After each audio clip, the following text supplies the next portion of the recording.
New life gospel church परिवार अनि साथसाथै आजको यो फेसबुक पेजमा जोडिनुभएका सम्पूर्ण साथीभाइ दाजुभाइ दिदीबहिनीहरूलाई स्वागत छ आजको परमेश्वरको वचनको भागमा। र अलिकति म यहाँहरूलाई काठमाडौँको मौसम अपडेट गराउन चाहन्छु। आज एकदमै काठमाडौँको मौसम लोभलाग्दो छ। 22 सेल्सियस डिग्री 21 अनि सेल्सियसमा फरेनहाइटमा 70 डिग्री एकदमै आइडियल छ। र दुखलाग्दो कुरा अर्कोपट्टि कोरोना भाइरसको प्रहार सलहको प्रहार नेपालमा बढ्दै गइरहेको छ अनि आजसम्म लगभग 14,000 नागेर गएको छ पोजिटिभ। तर लगभग आधा जति नै मानिसहरू डिस्चार्ज भएर निको भएर पनि गएका छन् र बिस्तार बिस्तार जीवनले मृत्युमाथि विजय गर्दैछ। आजसम्म डेथ टोल चाहिँ 32 जनाले बिदा लिएका छन् संसारबाट। अनि यस्तै छ दुखलाग्दो कुरा। जुन लास्टसम्ममा नेपालमा आत्महत्या गर्नेहरूको संख्या 1400 उक्लिएर गएको छ। गएको साल नेपालमा 5000ले आत्महत्या गरेको थियो अरे, तर यो 3 महिनामै 1400 उक्लिएर गएको छ। अनि बाइबलमा भन्दछ शैतानले चोरुङ मारुङ र नाश गरुङ भनेर आउँछ। अनि हाम्रो देशमा शैतानले हाम्रो खुसी आनन्द चोर्दैछ अनि मार्दैछ अनि नाश गर्दैछ। प्रार्थनामा याद गरिदिनु होला हाम्रो संयुक्त प्रार्थनाले, किन हामी सबै एनर्जीहरू हौं, यीशुलाई विश्वास गर्नेहरू सबै। तर जब हामी विश्वास र सहमतिमा एकसाथ आउँछौं हामी चाहिँ साइनर्जी हुन्छौं। Energy comes together and becomes synergy.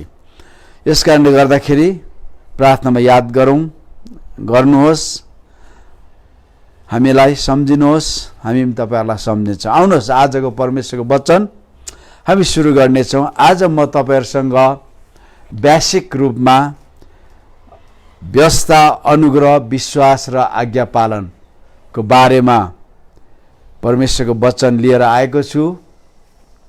यो एकदमै ठुलो शब्द हो, यो ठुलो टपिक हो। व्यवस्था, अनुग्रह, विश्वास र आज्ञा पालन। अनि व्यवस्था र अनुग्रह परमेश्वरबाट हो। यो परमेश्वर डिभाइन साइड हो यो। तर विश्वास र आज्ञा पालन चाहिँ ह्युमन साइड। त्यो डिभाइन साइड हो। त्यसलाई एप्रिसिएट र एप्रोप्रिएट गर्नको लागि, त्यसलाई प्रायोगिक बनाउनको लागि हामी तर्फबाट चाहिँ विश्वास र आज्ञा पालनको आवश्यकता छ। यदि विश्वास र आज्ञा पालन छैन भने डिभाइन साइडबाट आएको कुराहरू मानवीय जीवनमा त्यसको असर पर्दैन, केही फरक पर्दैन।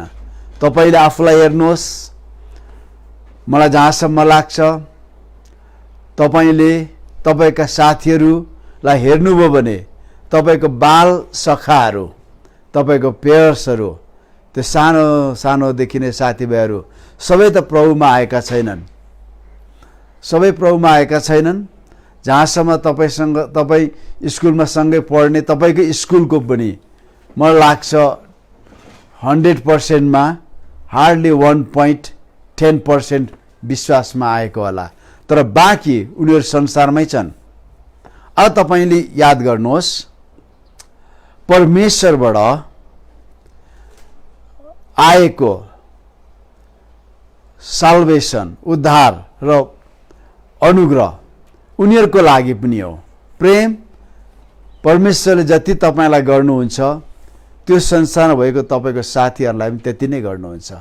तपाई ख्रिस्चियन हुनुभएको कारण परमेश्वरको प्रेम उनीहरूभन्दा तपाईमा अलि धेरै छ भन्ने लागु हुँदैन। परमेश्वर पक्षपाती हुनुहुन्न। मत्तीको पुस्तकमा लेखिएको छ परमेश्वरले तपाईको खेतबारीमा पानी पार्ने अनि उनीहरूको खेतबारीमा पानी नपार्ने, तपाईको खेतबारीमा घाम लगाउने उनीहरूको खेतबारीमा घाम नलगाउने गर्नुहुन्न। पानी पर्यो भने तपाईकोमा पर्छ, घाम लाग्यो भने तपाईकोमा लाग्छ। त्यसले के ठान्छ भने परमेश्वरको प्रेम तपाईँ र मेरो प्रेम जस्तो होइन। तपाईले आफूलाई जत्तिकै आत्मिक भन्नुहोस्, तपाईँ जति नै आफूलाई प्रभुको नजिक छु भन्नुहोस्, तपाईको मानवीय प्रेममा पक्षपातको गन्ध आउँछ। तपाईले आफ्नो छोराछोरीलाई जति माया गर्नुहुन्छ तपाईले पराएको छोराछोरीलाई गर्नुहुन्न। म सबैलाई बराबरी प्रेम गर्छु भन्ने मानिसको पनि जब व्यवहारमा देखाउनु पर्ने हुन्छ त्यो लागू हुँदैन। किन? हामी परमेश्वरको स्थानमा छैनौँ। परमेश्वरले मात्र संसारका सबै मानिसलाई समान प्रेम गर्न सक्नुहुन्छ, जसलाई हामी अगापे प्रेम भन्छौँ। परमेश्वरले के लिनु छैन, उहाँले दिनुहुन्छ, प्रेम गर्नुहुन्छ सबैलाई। अब त्यो प्रेम जब मानिसमा प्रकट हुन्छ त्यो ग्रेस हो, त्यो अनुग्रह हो। त्यो मानिसको जीवनमा त्यति बेला इन्फ्लुएन्सियल अर्थात् प्रभावशाली बन्छ जब मानिसले विश्वास गर्छ। अनि विश्वास गरेपछि उसको आज्ञा पालनको ढोका खोलिन्छ। विश्वास नगरी कसैले पनि आज्ञा पालन गर्न सक्दैन। विश्वासले जहिले पनि आज्ञा पालनलाई एक्टिभ बनाउँछ। यस कारणले गर्दा अनि व्यवस्थाले अनुग्रहलाई एक्टिभ बनाउँछ। व्यवस्था नआएको भए हामीलाई अनुग्रहको बारे थाहा हुँदैन थियो। आज म जति सक्दो बेसिकको म सायद आजदेखि उता पार्ट 2, पार्ट 3, पार्ट 4 हुँदै जान्छु होला। कसरी हामी बीच बाटोमा हिँड्न सक्छौँ। बीच बाटोमा हिँड्यौँ भने हामी दुर्घटनामा पर्दैनौँ। जब हाम्रो गाडी इम्ब्यालेन्स हुन्छ, कि त हामी दायाँतिर कि बायाँतिर जान्छौँ, दुर्घटनामा पर्छौँ। तर हामीले हाम्रो गाडीको व्हील स्टियरिङलाई राम्ररी पक्रिराख्यौँ र हाम्रो फोकस बीच बाटोमा परिरह्यो भने हामी दुर्घटनामा पर्दैनौँ। यस कारणले गर्दा आज जति सक्दो म यहाँहरूलाई व्यवस्था र अनुग्रह, विश्वास र आज्ञा पालनको बीचमा सन्तुलन कसरी ल्याउने, हामी एउटा एकापट्टि हामी कना नहौँ जसले के गर्छ त एकापट्टिको मिठास हामीले स्वाद पाइरहेको हुन्छौँ, अर्को गुमाउँछौँ। तर हामी बीचमा हिँड्यौँ भने के गर्छौँ त हामी दुवैपट्टि हाम्रा हात पुग्छन्। परमेश्वरले त्यो बनाउनु भएको छ। त्यस कारणले म आज तपाईहरुलाई बेसिक मैले भनेको छु, ठुलो कुराहरू आशा नगर्नुहोस्। म आज एउटा बेसिक फाउन्डेसन लेइङ म त गर्छु आज। व्यवस्था अनि बाइबलमा गलातीको पुस्तक 3 अध्यायको 23-24 पढ्नुभयो भने तपाईले के पाउनुहुन्छ? हामी बाइबलबाट हेरौँ 23-24 मा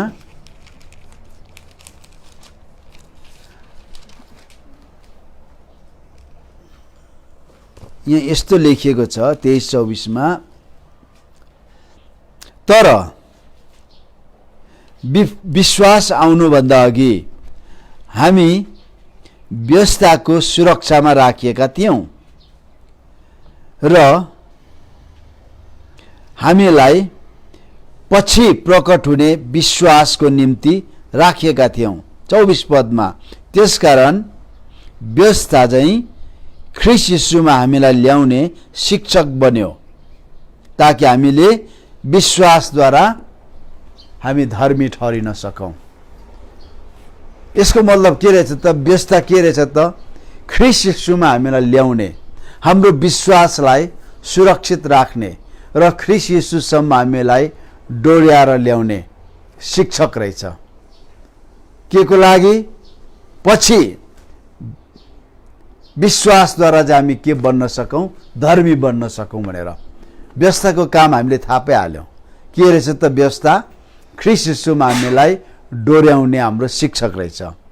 अनि लुका 24:44 त्यहाँ पनि के हुन्छ त व्यवस्था यीशु ख्रीष्टले भन्नुहुन्छ व्यवस्था अगमवक्ताहरू र भजनले मेरो बारेमा बोलेको छ। यसको मतलब के रहेछ त व्यवस्था अगमवक्ताहरू र भजनले। तपाईले भजन सङ्ग्रह हेर्नु भने धेरै मेसाइनिक भजनहरू ख्रिस्टीय भजनहरू पाउनुहुन्छ जसले पूर्ण रूपमा सांकेतिक रूपमा स्पष्ट रूपमा अनि परोक्ष रूपमा ख्रीष्ट येशूको बारेमा उहाँको बलिदानको बारेमा उहाँले मृत्यु भोग्ने बारेमा उहाँ पातालमा गएर कष्ट भोग्ने बारेमा पातालमा गएर उहाँ शैतानिक शक्तिहरूसँग लड्ने बारेमा मृत्युबाट बौरी उठ्ने बारेमा क्रुसमा टाँगिने बारेमा यी सबै कुराहरू लेखिएको छ। त्यसकारणले हामी स्पष्ट के पाउँछौँ भने व्यवस्था अगमवक्ता र भजनले पनि ख्रीष्ट येशूलाई देखाउँछ। अनि यसको के हुन आयो त यी सबैको एन्ड पोइन्ट चाहिँ के रहेछ भन्दाखेरि व्यवस्था के अरे येशू ख्रीष्ट रहेछ। अनि यस कारणले गर्दा हामी अलिकति इतिहासमा जाउँ। धेरै मानिसहरूले विश्वास गर्छन् व्यवस्था मूसालाई व्यवस्था दिनुभन्दा अगाडि संसारमा के थियो भन्दाखेरि विवेकको व्यवस्था थियो। ल अफ कन्साइन्स मानिसहरूलाई जे असल कुरा लाग्थ्यो त्यो गर्थ्यो किनभने मानिसहरूको विवेकले जहिले पनि मानिसको विवेकले खराबबाट असल अलग छुट्याउने काम गर्छ। विवेक भनेको रानी मासु जस्तो हो। रानी मासुमा पानी पर्यो भने पनि पोल्छ। विवेक त्यो कुरा हो। विवेक इभन अपराधिक मानसिकता भएको मानिसलाई पनि थाहा हुन्छ कि मैले यो गर्नु हुँदैन, अपराध गर्नु हुँदैन, यो नराम्रो काम हो। तर उसको विवेक चाहिँ पाप स्वभावले जितेको कारण पाप स्वभावले जहिले पनि उसको विवेकलाई के गर्छ त तातो फलामले डाम्ने काम गरे जस्तै डाम्छ। अन्तमा बिस्तार बिस्तार के हुँदै जान्छ त उसको विवेकले जे कुरा नराम्रो हो भनेर उसलाई बताइरहेको थियो त्यो अब नराम्रो हो भन्न छाडिदिन्छ। त्यसै कारण ख्रीष्टमा नयाँ गरी जन्मेको आत्माद्वारा सञ्चालित विवेक र पुरानो जीवनमै रहिरहने मानिसको विवेकमा अलिकति भिन्नता आउँछ। यता ज्योतिमा हुन्छ त्यो विवेक, उतापट्टि अन्धकारमा हुन्छ। यसकारणले विवेकको व्यवस्था थियो अनि विवेकको व्यवस्था अनुसार मानिसहरूले असल कुराहरू गर्ने काम गर्थे, असल गर्ने कामहरू। त्यसकारणले जब परमेश्वरले अब्राहमलाई बोलाउनु भयो, अब्राहम हामीले बिब्लिकल रेकर्डमा नुहादेखि यता अब्राहमसम्म कुनै पनि मानिसहरूसँग परमेश्वरले इन्टरेक्सन गर्नुभएको, अन्तर्क्रिया गर्नुभएको, जम्काभेट गर्नुभएको, दर्शन दिनुभएको हामी पाउँदैनौँ। त्यो ठुलो इतिहासको सेगमेन्टमा परमेश्वर मानिससँग डिलिङ गर्नु भएन, तर मानिसको थ्रु विवेकमा। किनभने परमेश्वरले आदमलाई बनाउनु हुँदाखेरि आदमको पुतलाको नाकबाट जीवनको सास आत्मा फुकिदिनु हुँदाखेरि मानिस जीवित प्राणी भयो, मानिस आत्मा भयो। अनि उसँग प्राण शरीर प्राण आत्मा प्राण शरीर उसमा रह्यो।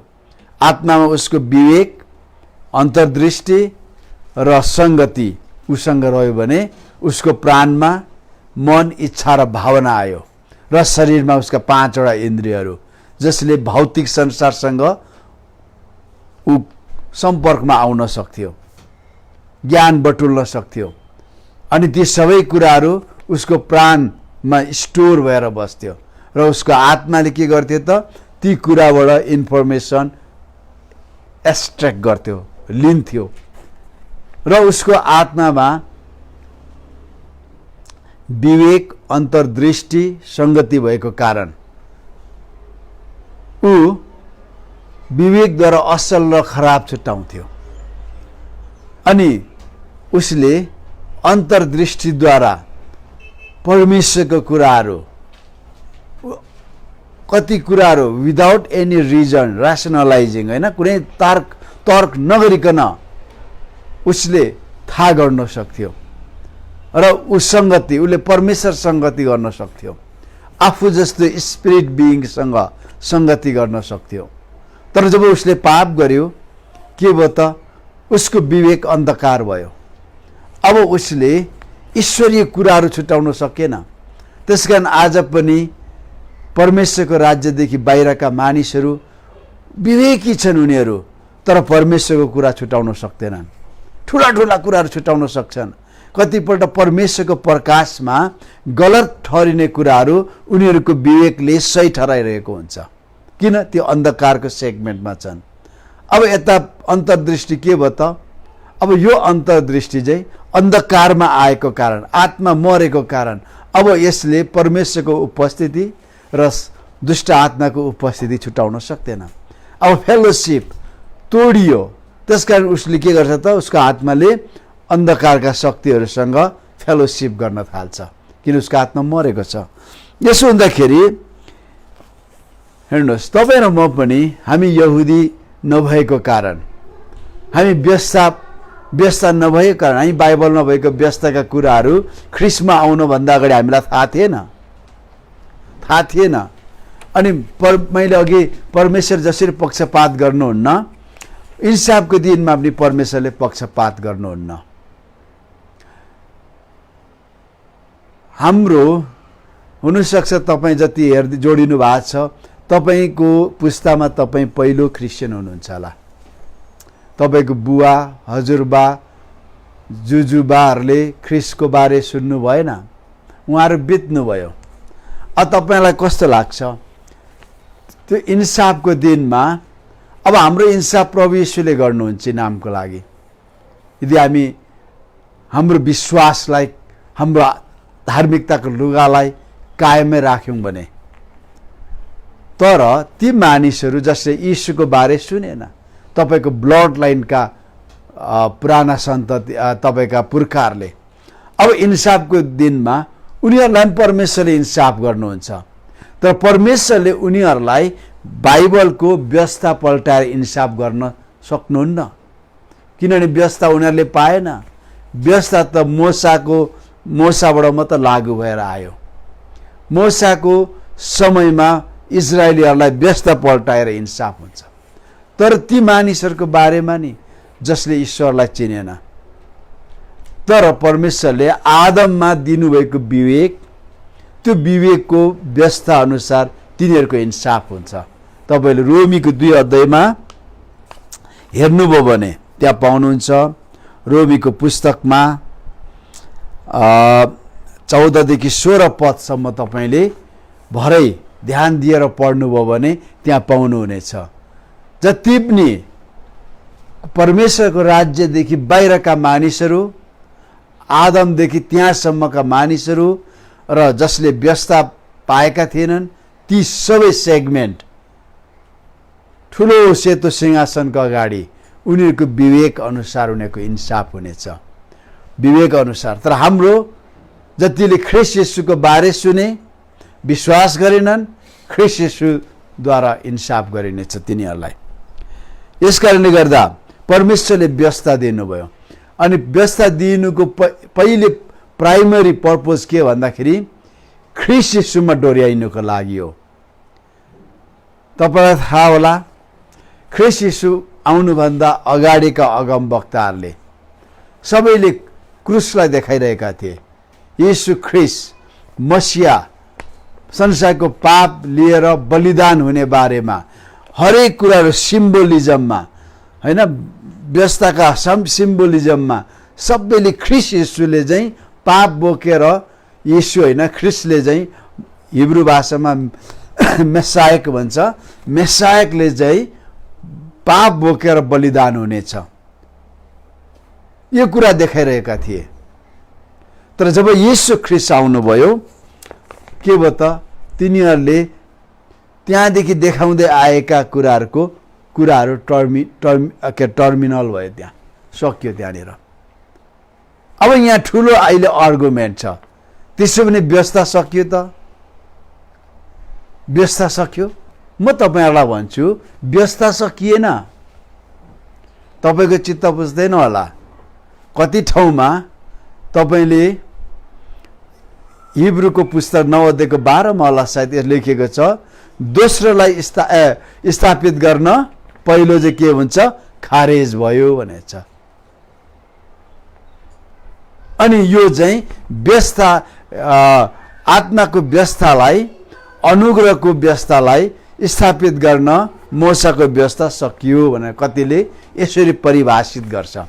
तर म तपाईँहरूलाई के भन्छु, इन्टायर हामीसँग भएको 66 वटा पुस्तकको बाइबलमा 77% के छ त? पुरानो करार छ। 33% चाहिँ नयाँ करार छ। अनि नयाँ नियममा 7967 भर्सेसहरू छ। 9967 वटा भर्सेसहरू नयाँ नियममा छ। त्यसमा 2606 भर्सहरू चाहिँ पुरानो नियमको भर्सहरू ल्याइएको छ। त्यसको मतलब नयाँ नियमको 3 भागमा 2 भाग चाहिँ पुरानो करारको छ, पुरानो करारको छ। 3 भागको 1 भाग चाहिँ पुरानो करारको छ, 2 भाग मात्र नयाँ करारमा छ। अब पुरानो करारको त्यो 2606 पदलाई निकाल्यो भने can you imagine what it looks like? नयाँ नियम कस्तो देखिन्छ? तपाईँलाई अनुमान गर्न सक्नुहुन्छ? सक्नुहुन्न। तपाईँले व्यवस्था सकियो भनेर पनि तपाईँले व्यवस्था पढिरहनु पर्छ, होइन? व्यवस्था पढिरहनु पर्छ। कसैले पढिदिनुहोस् रोमीको पुस्तक 15:4 मै पढ्छु। अब त्यो कति मिनट गइसक्यो?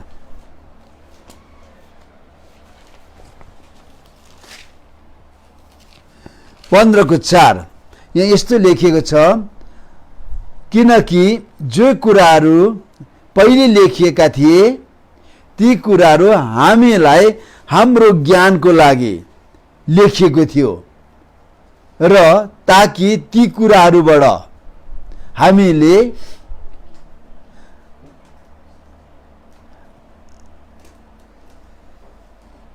एकदमै धर्मशास्त्रको धायरताद्वारा अनि हामी के गरौँ? आशा गर्न सकौँ। धर्मशास्त्र भन्ने बित्तिकै स्क्रिप्चर, यो भन्ने बित्तिकै व्यवस्थालाई देखाउँछ, होइन? धर्मशास्त्र। अनि 2 तिमोथी 3:16 त्यहाँ के लेखिएको छ त?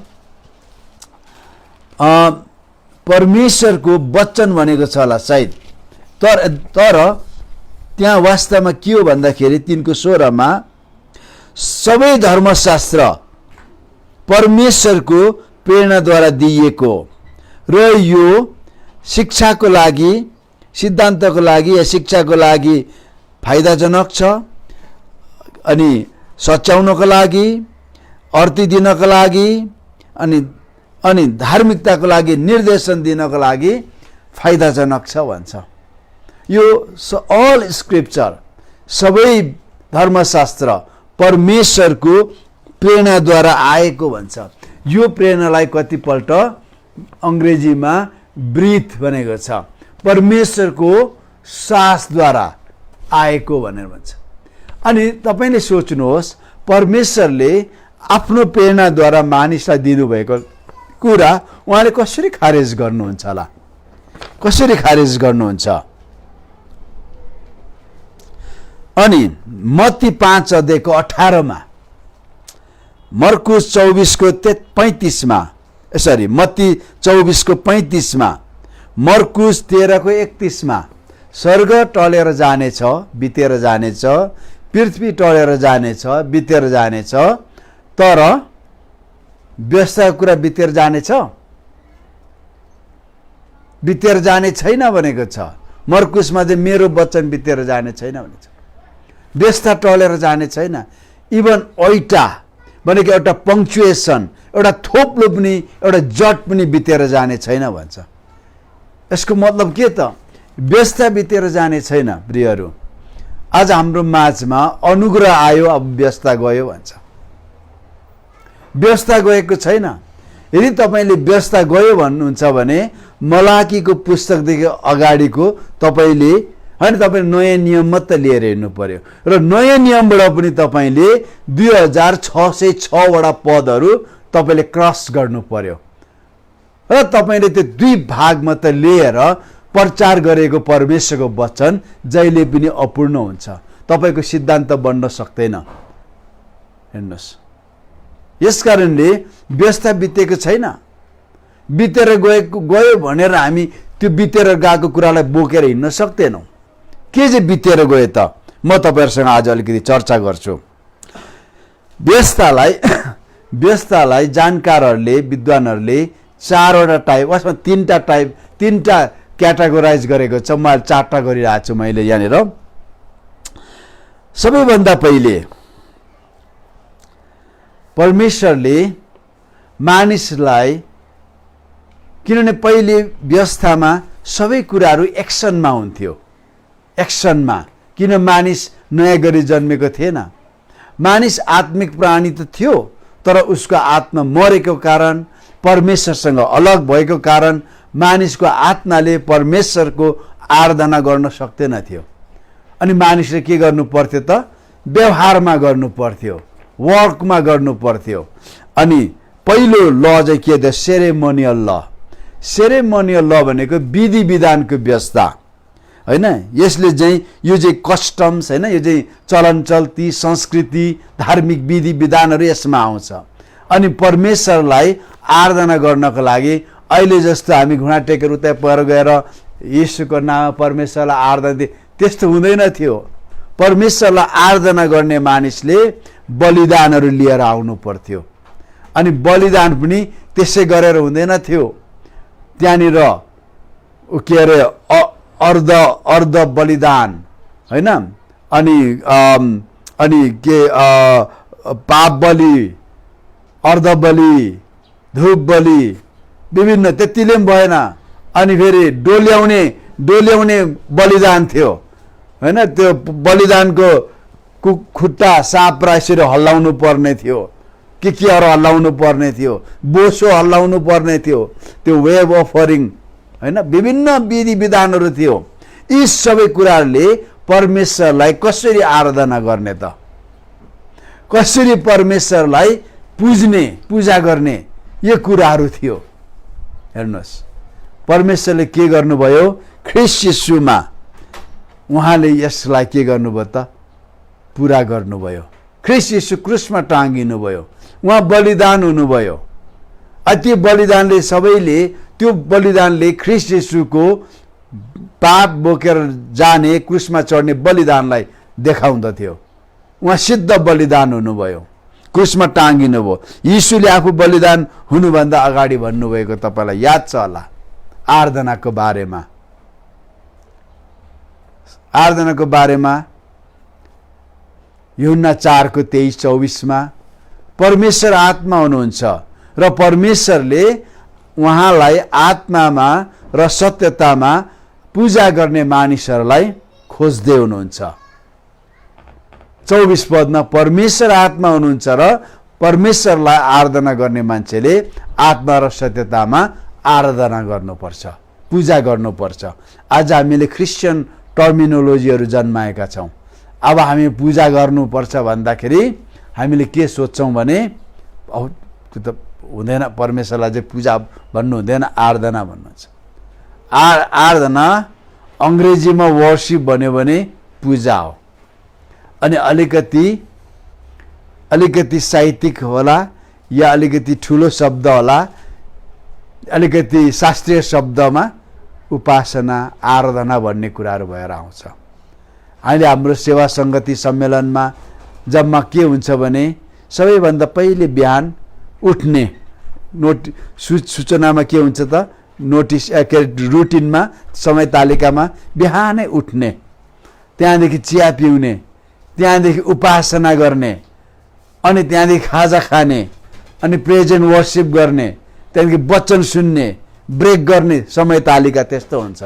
तर मैले नबुझेको के भन्दाखेरि उपासनामा गएर बसेथे, वचन बाँडेको सुन्छु, खाजा खाएर भरे पहिलो सेसनमा जान्छौँ, त्यही पूजा के अरे वचन बाँडेको सुन्छु। भिन्नता के हो भने उपासनामा अर्को वचन छ, अनि भरे सेसनमा चाहिँ टपिक सन्दर्भ के को सन्दर्भमा कन्फरेन्स हो त्यो बारेमा बाँडेको छ उपासना। मलाई लाग्छ उपासना किन राख्ने, उपासना त आराधना परमेश्वरलाई पूजा गर्नको लागि त्यो होल सेसन डेडिकेट गर्नु बेस्ट हुन्छ होला, मेरो सल्लाह मात्र हो, मैले खुकुरी जस्तो काटेको होइन। र यहाँ के छ भने प्रभु येशूले भन्नुभयो, जब उहाँ क्रुसमा टाँगिनु भयो, उहाँले सेरेमोनियल ल उहाँले अन्त गरिदिनु भयो। उहाँ हाम्रो अब के हुनुभयो त, हामीलाई राजकीय पुजारीगिरी बनाउनु भयो, हामीलाई पुजारीको अभिषेक गर्नुभयो, हामी राजकीय पुजारीगिरी भयौँ। हामी एउटा मात्र होइन, दुईजना मात्र होइन, संसारका हरेक येशूलाई प्रभु भनेर विश्वास गर्ने मानिसहरू राजकीय पुजारीगिरी भए, तिनीहरू पुजारी भए। अब हरेकले परमेश्वरलाई पुजारी मार्फत होइन, सिधै आफ्नो राजकीय पुजारीपनको ओहदाद्वारा परमेश्वरका जान सक्नुहुन्छ, किनभने ख्रीष्ट येशू आफै प्रधान पुजारी बन्नुभयो। अब त्यहाँ सेरेमोनियल लको कुनै तुक छैन, यो सकियो। अब हामी अर्कोमा जाउँ, अर्को मोरल ल, नैतिक व्यवस्था। यो चाहिँ के हुन्छ त, न्याय र इन्साफको बारेमा, न्याय र इन्साफको बारेमा यसले गर्छ। यसलाई अघि हामीले पहिले सेरेमोनियल ल भन्यौँ होइन, जसलाई हकिम या चुक्का भन्थ्यो रहेछ हिब्रू भाषामा। यसले चाहिँ के भन्छ, कस्टम्स एन्ड कल्चर्सहरू, चलनचल्तीहरू र सांस्कृतिक कुराहरू पूजा गर्ने बारेमा। अनि यो मोरल ल चाहिँ के त, मिसप्याटिम, यसले चाहिँ जहिले पनि न्याय र इन्साफको बारेमा यसले देखाउँछ। अब तपाईँले पहिलो कोरिन्थी 9:11 आज हामी ज्यादा अनुग्रह भन्दै हामी भन्छौँ। अनुग्रह भन्नु थालेपछि हामी इन्साफलाई बिर्सिन्छौँ, न्यायलाई बिर्सिन्छौँ। अब हामीले परमेश्वरले इन्साफ गर्नुहुन्छ भन्यौँ भने हामीलाई सिधै प्रश्न आउँछ, के तपाईँले परमेश्वरलाई अहिले पनि गोर्खे लौरी लिएर उभिरहेको देख्नुहुन्छ? गोर्खे लौरी येशूले क्रुसमा टाँगिदिनु भयो भन्छ होइन। अनुग्रह यहाँ तपाईँले देख्नुहुन्छ। तपाईँले पहिलो कोरिन्थी 9 त्यही भने होइन, मैले 6 अध्यायको 9देखि 11 ताकि यो जानेर, ताकि ख्रीष्ट हाम्रो निम्ति मृत्युबाट बाउरी उठ्नुभयो, अब उहाँ फेरि मर्नुहुन्न होइन। knowing that Christ having been raised from the dead, र उहाँ फेरि dies no more, death no longer has dominion over him। अब मृत्युले उहाँमाथि अधीन गर्न सक्दैन। 10 पदमा, किनकि जुन मृत्युमा उहाँ मर्नुभयो त्यो चाहिँ एकपल्ट मर्नुभयो सधैँको लागि, तर जुन जीवनमा उहाँ जिउनुहुन्छ उहाँ परमेश्वरको निम्ति जिउनुहुन्छ। 11 पदमा, त्यसरी नै तिमीहरूले पनि आफैलाई साँच्चै नै पापमा मरेको ठान, तर ख्रीष्ट येशूमा परमेश्वरको निम्ति, ख्रीष्ट येशू हाम्रो प्रभुमा परमेश्वरको निम्ति बाँचेको ठान।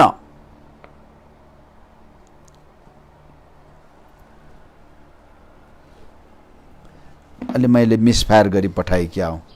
दोस्रो रोमन पो पढ्दै रहेछु, किन कुरा मिल्दैन भनेको त रोमी पढेछु, रोमी 6 को खोइ हाँसिदिउँ न, अनि मलाई अलि लाज लाग्दैन त्यसो गऱ्यो भने। किन कुरा मिलेन भने माफ गर्नु होला, पहिलो कोरिन्थी 6 को 9 देखि 11 पढ्नु पर्ने रोमीको पढी पठाएछु, किन कुरा मिल्दैन भन्छु। के तिमीहरू अधर्मीहरूले परमेश्वरको राज्यको हक पाउँदैनन् भन्ने तिमीहरूलाई थाहा छैन? तिमीहरू धोकामा नपर, न त व्यभिचारीहरू, न मूर्ति पूजकहरू, न व्यभिचारीहरू, यहाँनिर फोर्निकेटर्स र एडल्टरस भनेको छ। फोर्निकेटर्स भनेको विवाह एक व्यभिचारै हो, तर त्यसलाई क्लासिफाई गर्दाखेरि क्याटेगोराइज गर्दा त्यो चाहिँ अविवाहितहरूको बिचमा हुने व्यभिचारलाई चाहिँ फोर्निकेटर्स भन्छ हैन, फोर्निकेसन, फोर्निकेटर्सहरू व्यभिचारीहरू। अनि व्यभिचारीहरू, मूर्ति पूजकहरू, व्यभिचारीहरू, अनि समलिङ्गीहरू र सडोमाइट्सहरू, यो पनि एक प्रकारको त्यस्तै किसिमको खराब प्रकारको व्यभिचारीहरू नै हो। र चोरहरू, लोभीहरू, पियक्कडहरू र मोज मजा गर्नेहरू र धुताहरूले परमेश्वरको राज्यको हक पाउने छैनन्।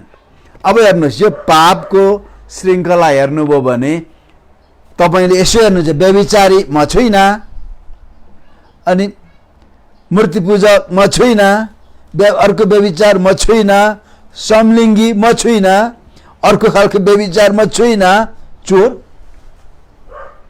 चोर चोर नि।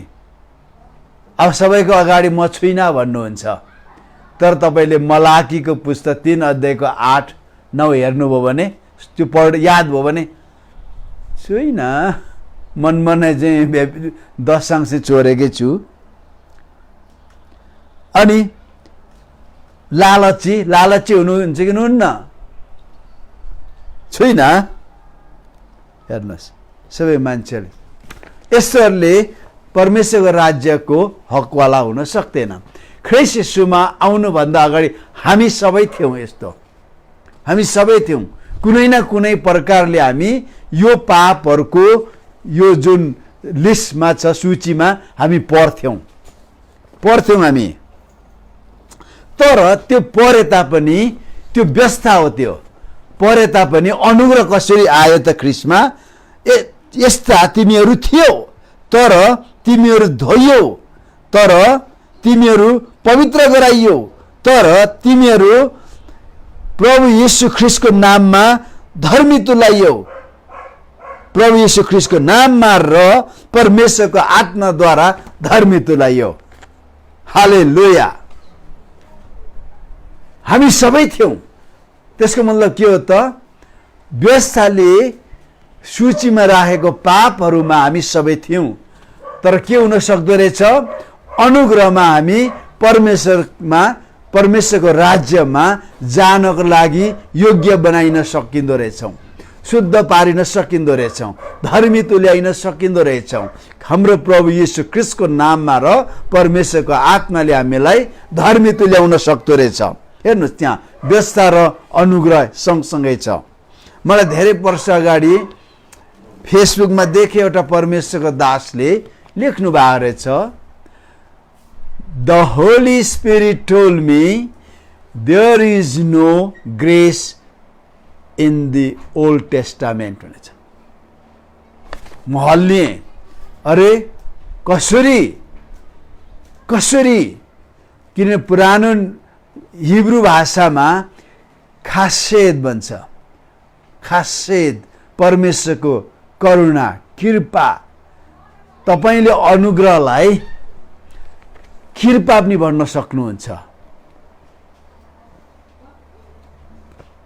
अनि कति बाइबल अनुवादकहरूले अनुग्रह भन्ने शब्द नभएको कारण कतिले दया माया भनेर भनेको छ। दया र माया कम्बाइन अनुग्रह। हाम्रो लिम्बू भाषाको नयाँ नियम अनुवाद गर्दाखेरि हामीलाई पनि के हो अनुग्रह कसरी भन्ने, अनि हामीले लुङगुम भनेर प्रयोग गर्यौँ।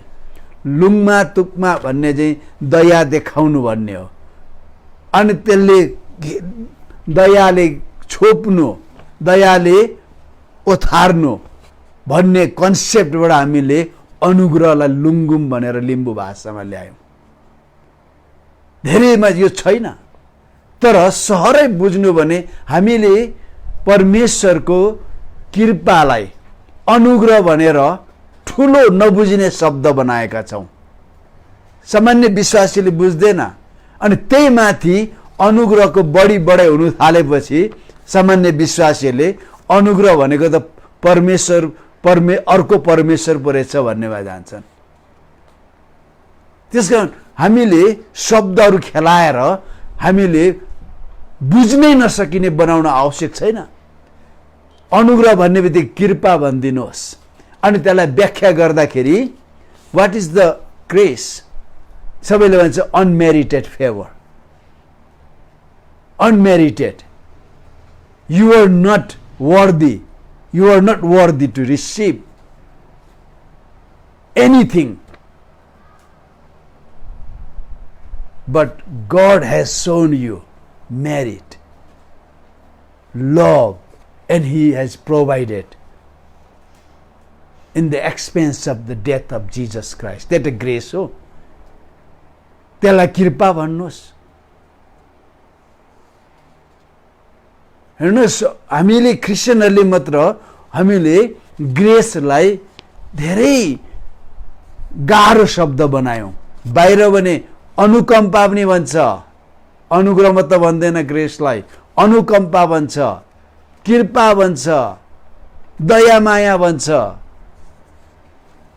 पुरानो करारमा त्यही भन्छ। नयाँ करारको हामी क्रिस्चियनहरूले बम्बास्टिक वर्ड प्रयोग गरेर कति क्रिस्चियनहरूलाई गाह्रो बनाएका छौँ। आज अनुग्रह अनुग्रह अनुग्रह, मैले अघि तपाईँहरूले सुरुमा फाउन्डेसन हो भने अनुग्रह र व्यवस्था परमेश्वरको तर्फबाट ईश्वरीय भाग हो त्यो, अनि हाम्रो भाग चाहिँ त्यसलाई प्रायोगिक बनाउनको लागि हाम्रो जीवनमा त्यसलाई अभ्यासमा के भन्छ प्र्याक्टिकललाई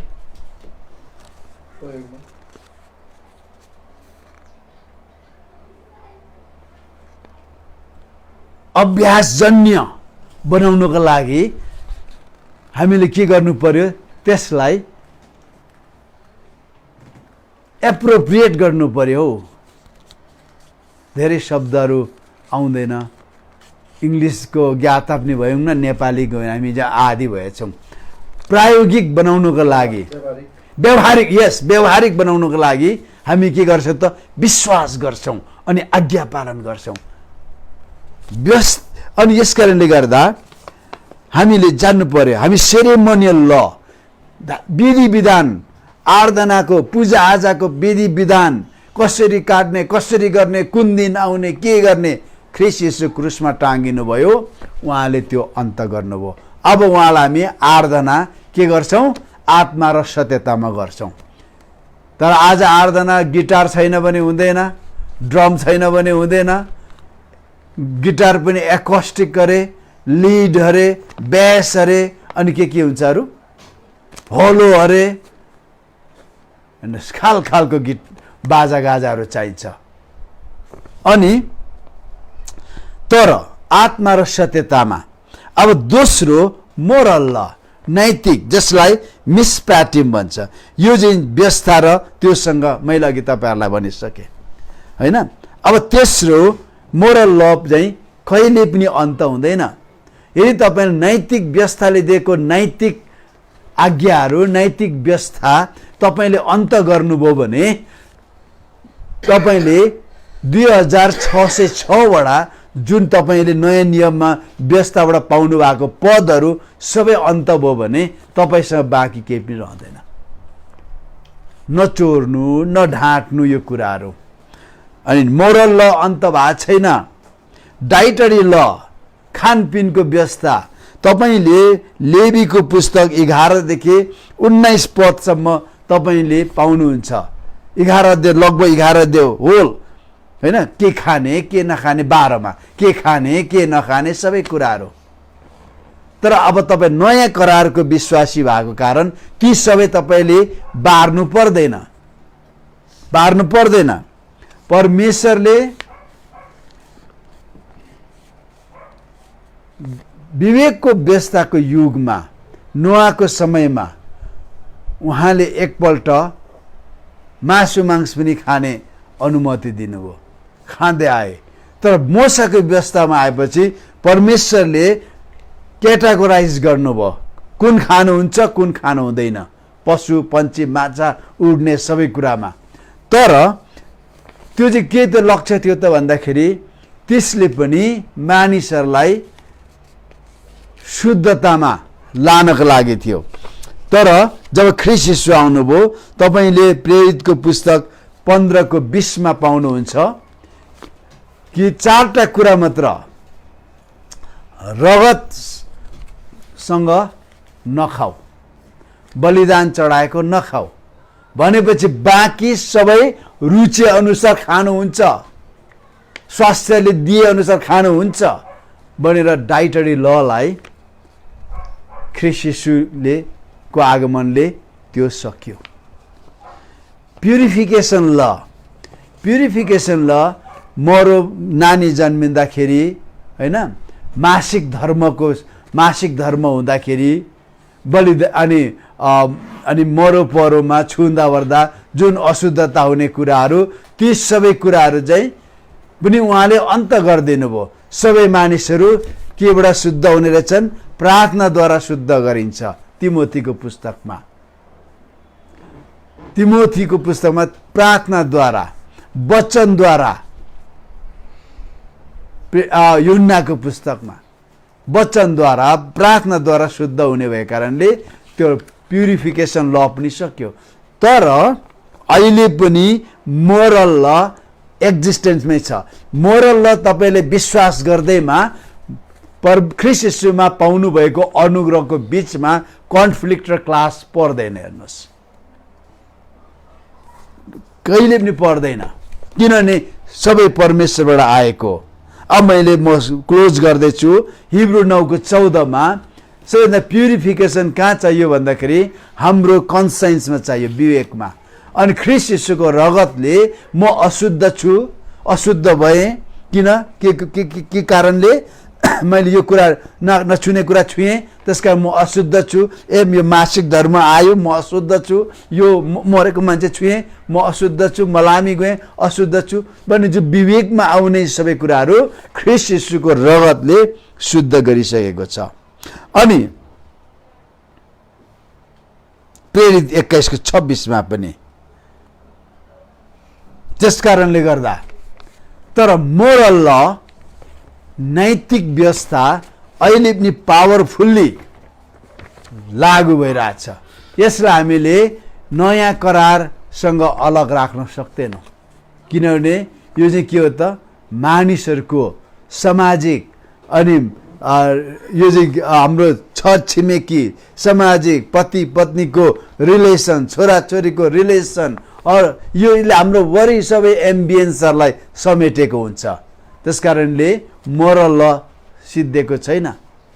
यसले व्यवस्था सिद्धियो भन्दाखेरि त्यो मोरल ल अहिले पनि एक्टिभली पावरफुल्ली लागू भइरहेको छ। र यो मोरल लले ख्रीष्ट यीशुमा हामी कसरी हाम्रो धार्मिकतालाई पावरफुल्ली अगाडि लान सक्छौँ भनेर यसले हामीलाई सहायता पुर्याइरहेको हुन्छ।